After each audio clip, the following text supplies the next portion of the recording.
tapos they serve their country, sacrificing their lives. Ang mga anak nila dito na iwan, nalulong sa droga o pinapatay ng mga addict. So that happens. And if I were the father, if I were a citizen of this republic,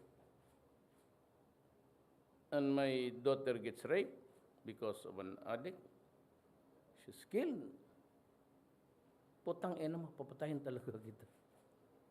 Huwag kang umasa ang buhayin kita pagdating ko. I won't take that shit. Ganon. Simple as that. Others are murdered without any rhyme or reason. There has to be a reason to kill a human being. So money, perfidy, yung piyaitan na walang